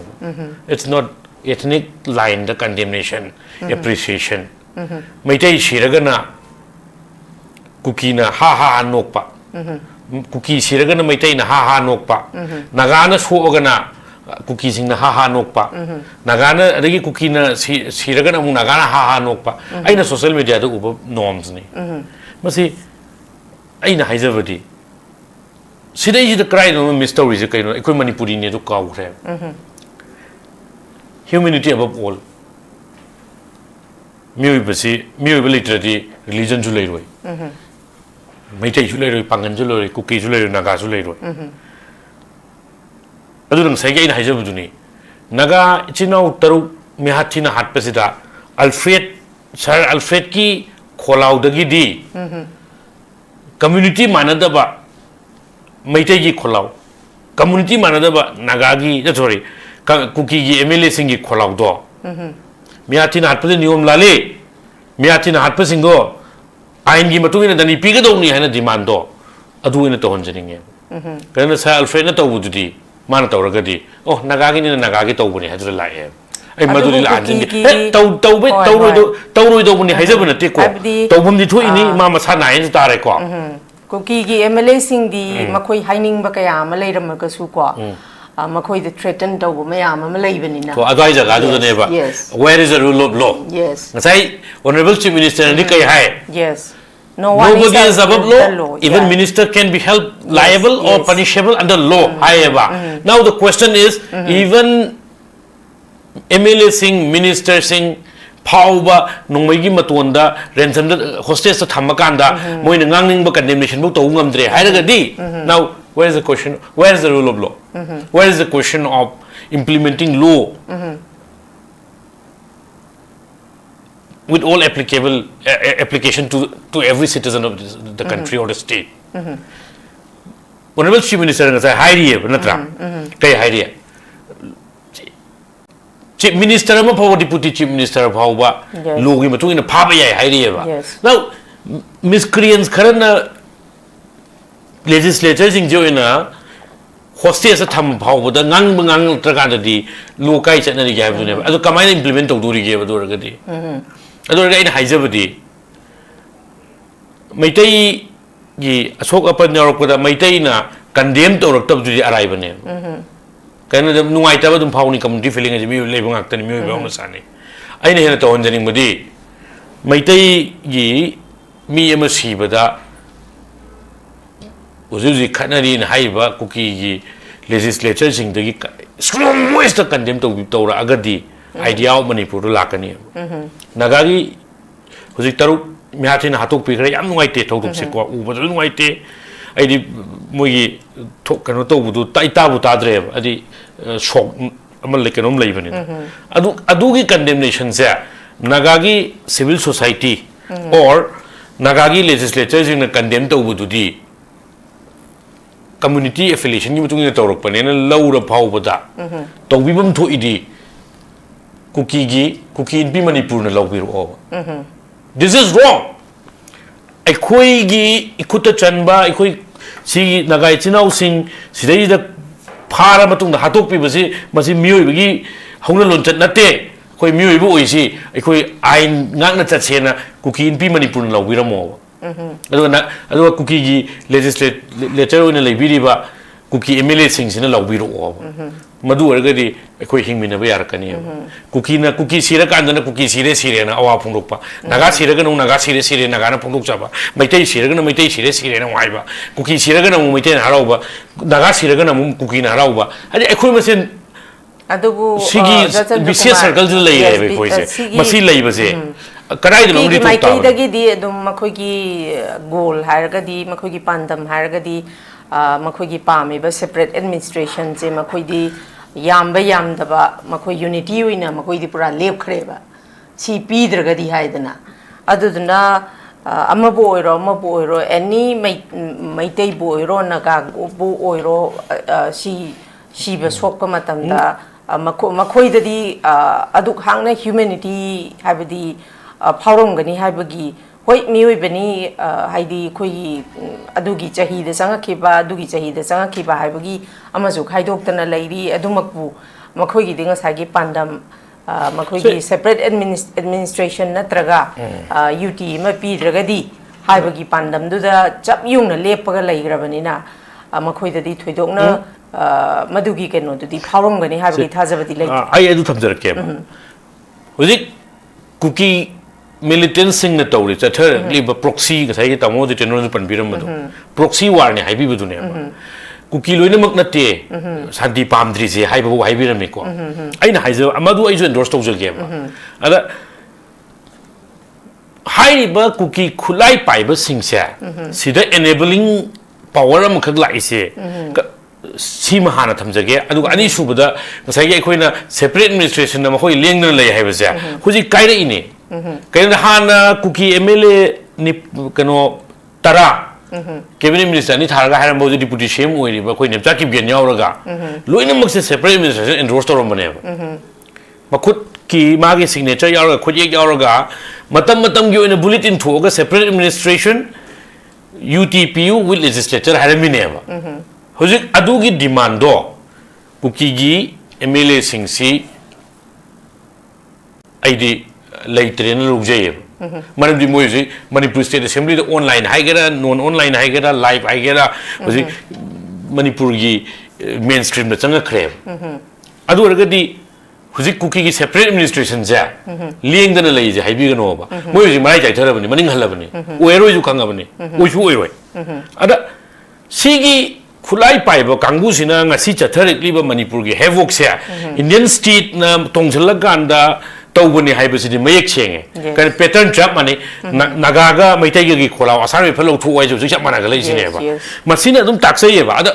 hen enabling oi de iji kari gi no haibada Hanbada separate suspension of operation su si sign tong naruba aina ngakpadi suspension of operation haibadi nakan anida amana amadu operation tong na da bai bane nongoi kapna da ba phana da ba puna da bai bane ba aina ngakchabadi kuki gi khulai pai ba singi umbrella sai kene haiba kiare Sigi mayam sa Indian security force ka nong mata nong may kapna giba force kano amta na tew adu eragadi karamba ground karamba maram lairaga suspension of operations without firing a single bullet kamaina sign tong na minu haibu ne adu eragadi Indian state na hai ba khulai paiba sing sa matam gi matung ina season na ba makhoi gi oiba proxy da season na ba thamba Kangbuni haibase masina dum mayek chenge ba ani subada su chatharam sign tonare aduga mu makha ta ba government dum chathai ko adai angak pa mana 2022 gi election state assembly election numitra wani kunni wali ngai da crore 33 release to web su chatna ba myam gi stipend ne hai election ko idrabani ko adu gari madugi fundu kari gi release to no haibu ne just before election ne aruna aikoina law and order gi situation ji de aikoi ngasi ngarang ka kinate chingda state ke governance yo di ai base dum koina dum angang uri ngi ta dana khangdana la abne wari mada sigi hojiki aikoina kangpukpi lanba ya de adigi tamo sangna haibi ba ilitan chatpa ya di hairi se Litan chat pa yadav jibu tamu litan jibu kilometer kaya no chatri sa kilometer kaya no ne tamu 30 41 31 30 nate aina ji stress to chat pa yadav ma che only 3 4 kilometer ani ahum khakta ne ba akoina control to doi jaga se kangpuk pi gi modbung da gi na kaino phobu ji ju maram phobu gi sigi aswai ma che khata ne ba maram bu yoromoi Aidi kilometer ahumari khaki stress sida law and order situation control to ubangam daba government se masidi anatpani Manipur control to ba haise kilometer ahumari je control to bude irai line to ya ba pone ba litan chatpa ya ji litan ji kilometer ahumari do full security thadal laga combing operation to holo aduga mathakta gi khulai paiba sin kumdharak pa yadana ba sinkhro Stop manaba mong the Kangpukpi stress is heavy deployment of security forces to state police commando Tazalo Aduga Mathakta Makada Kumdarak Payadana Sinbiova highway to the Matonda open the web. Another person Madugi puts there. Masi me Taki Wari Katanati. Mamanda get Dumasigi puts it out and don't prehend Tara Lakreva. Kondam the Ricadore highway the Lutoba highway the me Papa highway the me Hatpa. See, highway, the Luinamoxi normalized or a crab. Yes. I don't know a city. Pura you lose in a Chukli out the bar, Sananga woman had to put it at over a candidate. I see people the tab name. I don't see. I don't see intentional omission. Intentionally lengak sinanga si masi BJP khaki wasunate matam gilengak tuni yes masi matam gilengak sina chingi ke no sida governance but thoi sunga udaba impal centric orga sigi thawal sigi swai sida unga leiba chinga security thaden mada nagana yade kuki na yade na tawleyeba state na security thamdu kuki na yada bagi na nagana yada mitai na yada state si law and order situation se control to na legitimate use of force se state khakta gi domain ne ba yes adu ngasi di ke do re mi phare hai re adu pi phari mi du negotiate to re political talk to re hai adigi ngasai gi mi taru sina phang ba se mi tramari ne thadok khiba sina phange ba ko yes hoi tramari khoi tek ta kai na thadok khiba do madu makti ai thamoi ri thaga chaba phongduk cheri maram di ain hai se khutta pai roi dong ne adu tawu du ain si khutta pai da na ba lenga na ju senbi ga dong ne aduna ai khoi na in wasi gi lenga ki chukli pai ri ba sing si niyom chumna khan ba ore maga ni ngasi gi phibam ju tar we ba aduga lu si kanamta gi mathakta leite ri hai lu dudi kanana thukai more da mitai jangba yadri naga usi lan ba yadri ai ja lu si mathakta leira makha da leira ai ja ai question nun tuk jarage khoi ge honorable chief minister aduga lengak si upai bi ri ba lengak si dai question tuk jage ba aduga iroi loi ba dai na naga ga mitai ga even mitai pangal jungai even kuki jungai santi pamjaba kuki lerangani sidai dai question da tuk jage ba ai khoi gi mang da leiba yekna ba aseng ba yekna ba je kanano haiba dune khoi na thisu thidok ina ga dawdi know your enemies masi kanam ta na te government of india ki haibiru no ba masi indian state ki policy of divide and rule si oidong ne ba ado itadi mi na thugai ge mi na yangai ge harak pada ya halli ba khoi choi haiba dune ba ado itadi khoi punna leimina ba ma changi let us give peace a chance community khuding makta regardless of community affiliation I appeal to jage ba lebak se amuk ta di mara tapna tangdu leitana chaukhut pa mai ke ronda khana chaina da bida hana suna da bida amuk ta di leimina se okay thank you very much thagachari loishilapdai oza asanka sar da lakjage oza asanka sar hujik se nakalamarom da pi se porake haba targadi akhugi makuta lo pari ba akoi responsibility person akoi legislature singna tawgada thabak se haidi makoi di miyam hainari ba the government have se chana thobanina tawba se sungam ngamdre kai gino da everything is remote control se government of india da gi paira banina adumakpu masi laina khoi gi yelhomi sing haitare yel tongan banga sagi khoi gi chakcha yuthakta cultural trait mana da ba phije chakcha mana da targa su khoi gi miyam na idea of manipur haidana thajanari ba idea of manipur da thajanara kan da hojik se thoiba conflict sina khoi ji mayam je amata oina punsin na ba su honari ba adumakpu ngasagi khoi gi oja Chandra Kumar na su dum haibi ba ngasagi muslim na kari gumba ma phangbada muslim gi keno dagi dum maitai gi su maitai dagi naga gi su naga dagi sumaina tongan bagi haidi idea of manipur di hairakanda khoisi tasengna idea of manipur gi universalization si karai danoma loopholes amadi leibagi mami madi dum tari aduna masigi ahobasi akhoisi leiragadi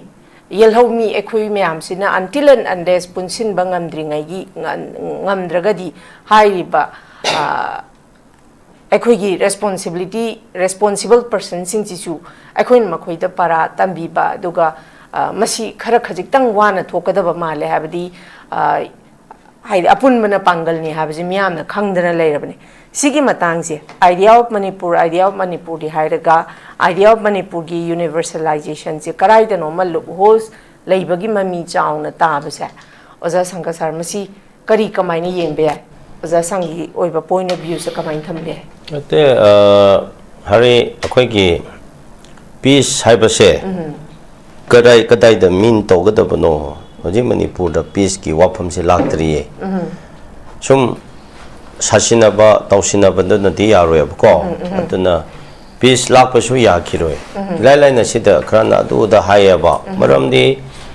hojiki lan se mi khra hatna ba phana ba gi lanate hojik sidi ko si political war ama yauri ba separate administration haiba se adoga demographic threat tawbase aduga ngasai population threat tobse aduga silent invasion occupation se si political threat ne aba aduna asigi point gi lakpane na ai wakhanda maitai na su budongoi da su surrender tawro heba ko ado naga no su tawro heba si akhoina hana khangadabani chumna mi ani hum khanabagi nangi agi lam khra munabadagi karingba amadagi khana chenaraga ha thopudadi control tawoi ya heba sinati heba project sidi aingarang public speech su khra thamkhre akhoina karigi tama tawno haibase hojik manipur da illegal immigrants mayam sina lonta topa da hairaga refugee haina base si mayam si hojik manipur da more than 5 lakhs lay ko sigi group si moi original na tabne na moi gi lam si leitabane na hari moi gi lam ama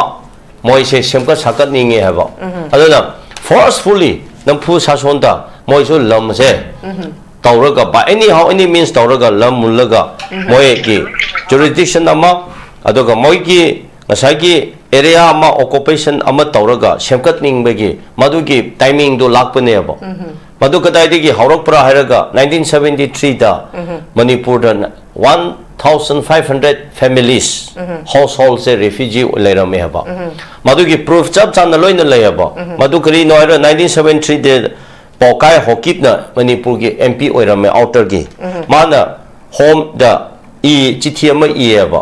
khogi 1500 refugees leri base sigi every year na khoina 3 lakh something sanction tobudo madu kona dre khra increase tobio haina the same thing le khose hokip haibanu pase mana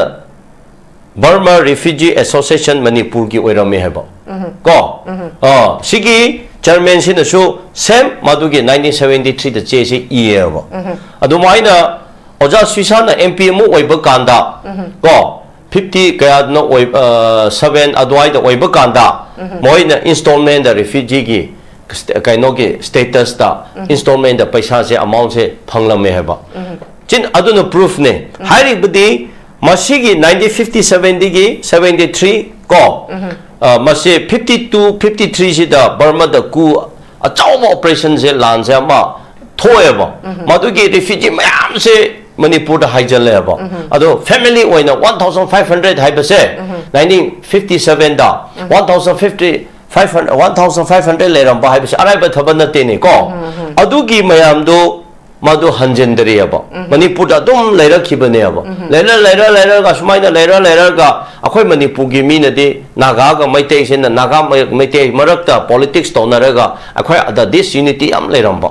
misunderstanding leram ba kep chauna leba trust divisit leba so ai tawra aman su moi khasi china khra partner way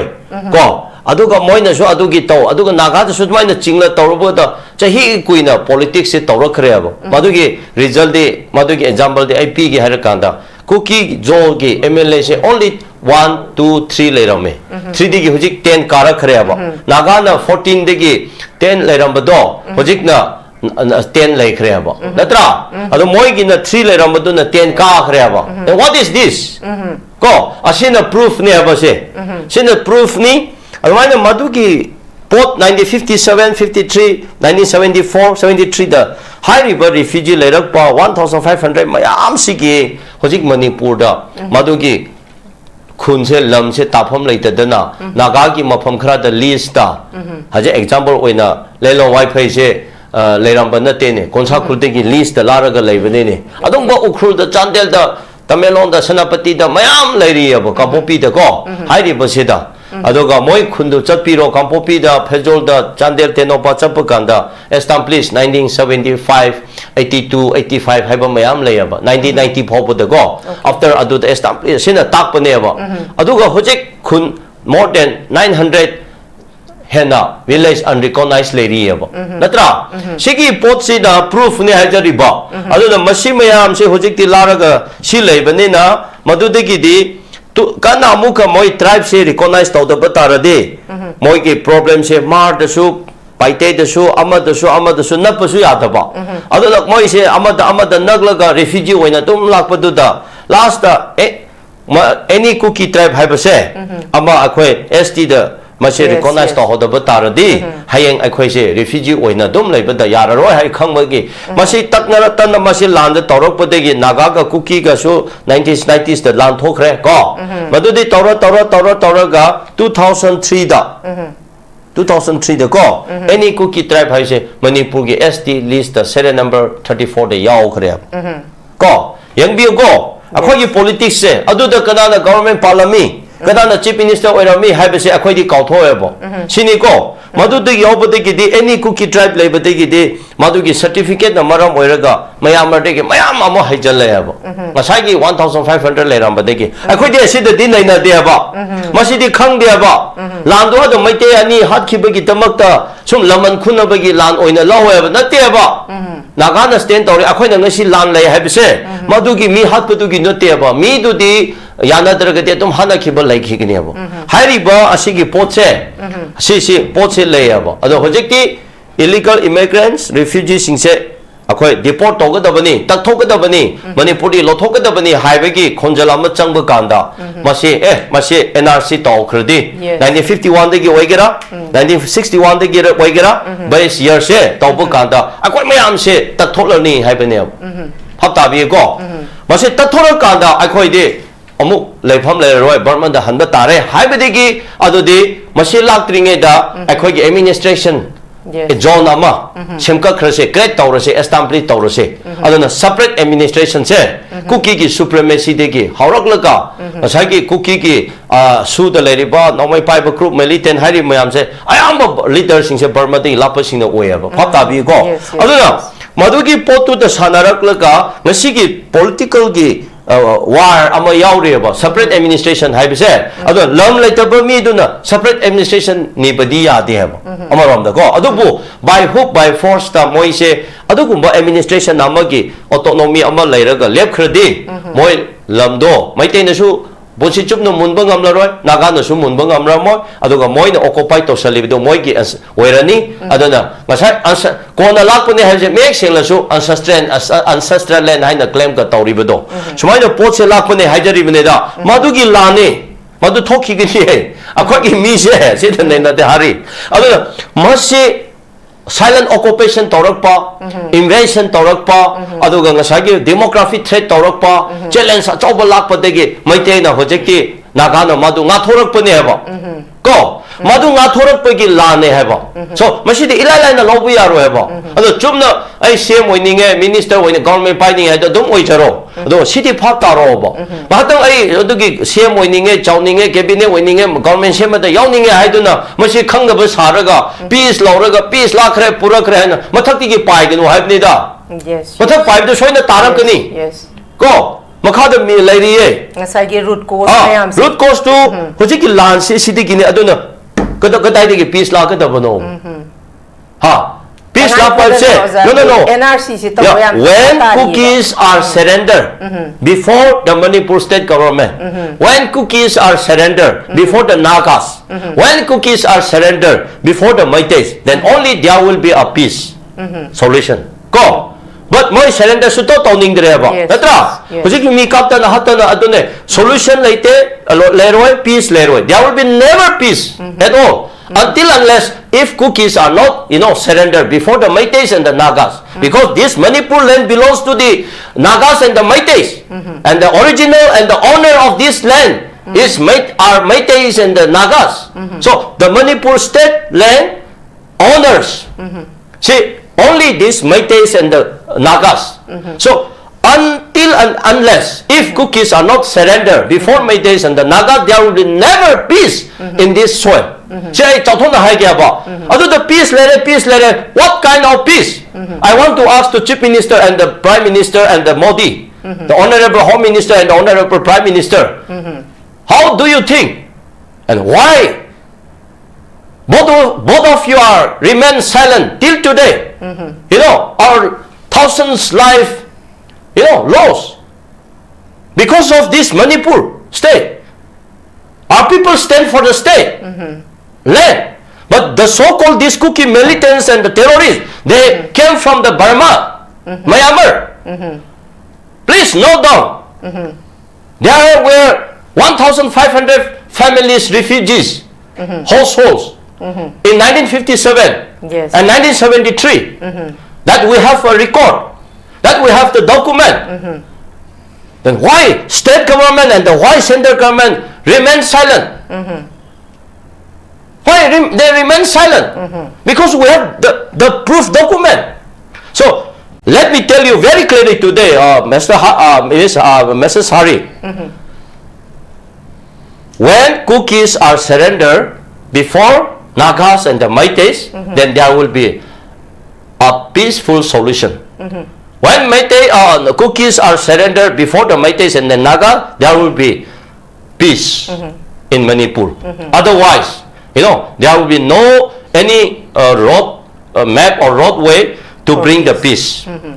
Adune hujik akhoi da leiribase maduna matu clear oina khanglaga akhoi thabat taw aduna akhoi haining de nganing de, but this war city masai Naga na su Meitei na su hujik offensive oidri.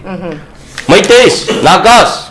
go, they are only doing the parts of the defensive. Go, akhoi de moine attack tawrapong mayam do defense tawribani. But why central security forces and the paramilitary security forces are not understood about it? Yes. Why?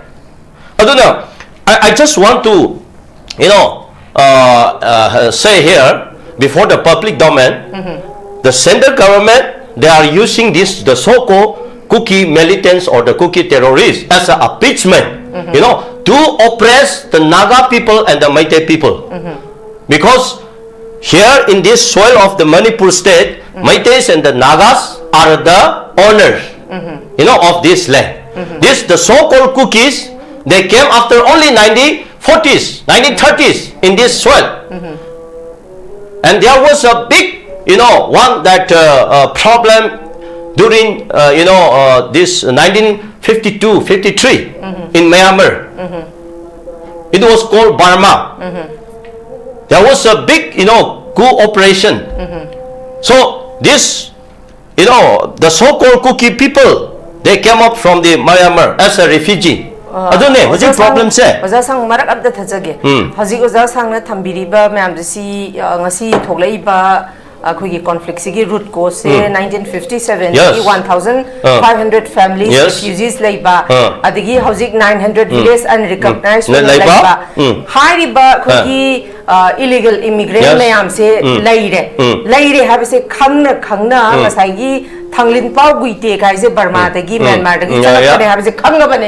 foreigner ne habse khanga bane ba. Still, yes, hockey is also not only it's not also not original from this soil. Masi khangna khoigi hai si khoigi government of India na su cookie sing si appease tawre khoi si proxy wa season adigi state government na su makhoina tawri ba mayam si mathakta still kari gumba action nam bo lodi even na si rims ta por isi oza sang loirabane na palamaronda cookie sing na kayang usilamoy akoina phaniam hala phobo koina phaniam tawro phobo leiba military forces sing na koi de dong ngak chendana akoi de dum imphal yor panga mi hairam doine ba sina takpadi oza sang ka sa NRC se update tawbasi yam tangai phadaba mechanism am khangne duma pu lengak na su NRC se update tawbagi interest se ude only akoi civil society organization sing na pressure pi banatana masi nakalam da yengura kanda masi gi root cause mayam se leira su NRC update tawruba matamda degi akoi census chumna tawruba matamda masi mayam se identify tawruba matamda makhoi gi vote bank se mangani khanbagi da yes exactly quite main cause ti adu oigedra adu so ma adu ga ngasai gi illegal immigrant mayam se report tawgada bani haibagi home ministry gi order layaba. So if NRC is update in the state of Manipur, the base year will be, maybe 1951 or 1961. So most of these refugees, will be deported. Asigi problem neba. So they scare about it. Adu amma ko. Anu third point ngasai point amma chi thakre. Nana huje point 1 2 haire na ko. Third point kari no haire ga problem gi create torok pase akhoi gi su sin maram oiba. Su se center na sponsor toba neba. Plus su sin agree tawe su has neighbors, good neighbors with the KNB and BDF from Myanmar. siki nature se leibane na the moy favor moy ge anything apam se you know they get it from the Burma moy loina phang ba anything you know whatever they want they can get it masi through KNB and the BDF so all the shoes you know masiki Manipur the shoe leiba mayam se it is relating to and connecting to this PDF and KNB aduna third point ba so they are this the so-called SU is creating the problem now in Manipur. Yes, yes. So you see, just wherever any SU people died, you know, there is always an identified person. Yes, yes. So that is the proof. Senior bako ali. The last time I had again, Manipur se luba se karino hiraga ay hijack ba. Karino hiraga oje akhoi na pot se online the loina lobo yai ko. Online na sing hong kre online je dum line na re ko so Manipur da hojik politics to ba politician oi bese online da lai kre then online da labor politics adu gi lai de madu na tak padi akhoi rules of law laitere ek laitere ko law laitere hai bane then who break the laws in Manipur the law holders legislatures they are the law making body they are the you know kari hire ni moi the law si thukai bane ba aduna hoji online da se hoja na hire online the assembly pham ba yare online the office ka ba yare adu already Manipur da online gi government se lai khra bane na akhoi rules of law se masi ngak pangam da bane ai thamjage okay thank you very much nongai jai ngasi gi khoi gi pugachari ba topic asida khoi gi tongan tongan ba panelist humna masa masa gi ba point of views ka thambi duna saruk ya biba aduga mapung phan bibagi damakta North Window gi mai kei dagi koi panelist ahumapu thagat pa phongdok chari loisilakpada thamjaning ba wafamdi leiba khoi gi Manipur da thoiba conflict sigi issue haurak phamsi dumba ayamba miyam loima khangle dumakpu leiriba khoi gi law maker sing si aikoina vote pi khiba chahi manga gi khoina pi khriba vote sina makhoi chahi manga gi responsibility si makhoina mapung phana tawrak tabana ngasi khoi gi thengnari ba issue unwanted issues mayam je khoi ngasi thengnari ba sidine tuna lakadori ba 2020 adumak ehakna program si loishalak pa khudingi adumak thamjaba lakadori ba 2027 si da khoi gi Manipur gi lebak marai bok se khoi gi 2027 gi election sina lepkadori bani aduna khoi gi miyam singsu kanada vote piraga masagi political will leiba lebak se kalakada ba Leiba Manipur gi core issue si mapung phana khoi gi government of India da law bangam ba government of India lobby to bangam ba diplomatic oiba mawong da sana bangam ba adugumba misak ta akhoina vote piragadi akhoi leiba Manipur gi marai boksi khoi lepangam gani aduna tadana akhoi gi matam matam gi oiba khoi gi yelak pa pesa kharada akhoina chatlakanda vote pi khragadi hojik leiriba issue sidagi hena 2027 gi matung dagi di akoi aranba miyoida akoina constitution phajana khangdaba duga masagi criminal cases mayam ama leiba dugumba miyoida akoina paisa khaktangi isagi ojaba khara khak yenga kanda koina vote pi gi betargadi akoi gi imalebak Manipur si akoi miyamna phanayamna kaningaksu phanayamna hotnaragasu masi marai bok se lepanga moi aduna ai gi chahi manga gi botsi kanada piraga Manipur kalakadage haibase khoi pacha kharaga honor bagi thabak se khoi lepminasi duga imalebak Manipur se khoi amutang kanminasi haiba warol se thamjabo loinana ngasi gi onadi mieng tabiro khwai punam ki mafamdagi kainana ba yathang nizari till then take care stay safe and good night Hakchang Panatham Hairabadi, Iram the Masimakta Leiba, Khwaidagi Paraba Hospital Singi Manunda Ama Oriba, Babina Hospital Lizari. Mapamasida, Hazaba Yarabamadi, Seliam Chandana, Specialty Kunhin Badana Lion Bagi Kudong Chaba Pizari. Pediatrics, Cardiology, Cosmetic Surgery Amadi, Specialty Makal Maka Kayada, Aikogi Specialist Singna, Marik Chumna, Kawai Hakchang Yauna Lying Zari. Aduna, State Wangada Mokari Chalugani, Aikogi Manipur Hojiti, Awang Bathaki, Healthcare from Labada. Matam Mangan Biraganu, Sel Henatingan Biraganu, Aikogi Specialist Singdagi, Malengi Apabathaki layeng patak yumpam oiba service lobiyu. Babina Hospital, where hope meets compassion. Ako pamarol gidamag Babina Hospital sa Ziwa Jel Road, Kabay Soy, Impal East Lengsing Birau. Natraga, aikoy phone number 6909-390666 ta call tawbirau.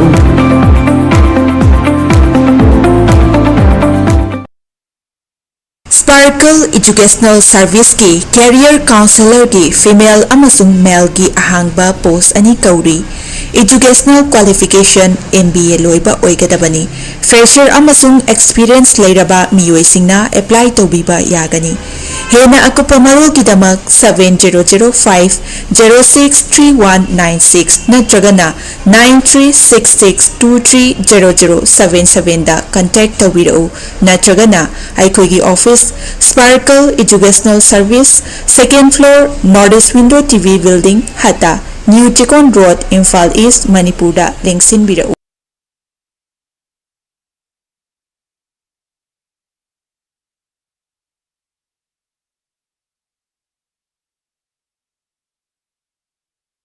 Northeast Window mining tabiriba mayam punamakpu taramna okchari hauzik mapalamgi thabaki pau pijari ahanbada Atubagi oina Dubai gi warehouse worker gi thabak kauri hairiba thabak asi apply to biningba miyoisina presentable and good communication skill leibata natana masagi chahi kunmathoi dagina kuntrataret phawbada leiba oibigadabani hairiba thabak asigi pizariba khudong chabasing adudi per day 12 hours duty hours oijagani per week ta 6 days duty oijagani 2 years work visa pizagani loinana accommodation and transportation pizza batanatana medical and insurance su pizagani hairiba thabak asigi thagi oiba salary lising kuntare tagi haujagani ani subada United Arab Emirates ke driver gi thabak kauri hairiba thabak asi apply to winingba miyosingna Indian car license ka loinana Gulf ki license leiba oigadabani amasung basic English communication leigadabani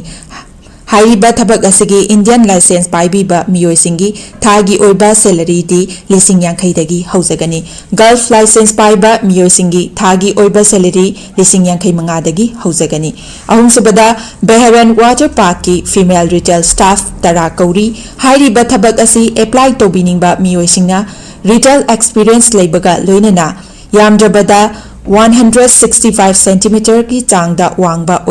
oibigadabani thabak asi tauba miyoisingna piriba khudong chaba sing adudi accommodation transportation aduga duty meal su pizagani hairiba thabak asi thagi oiba salary lising maudra taretagi haujagani Pamarol gidamakta 7005273217 natraga 9366230077 natraga aikogi office Northeast Window TV Building Hata New Tikon Road da lingsin birau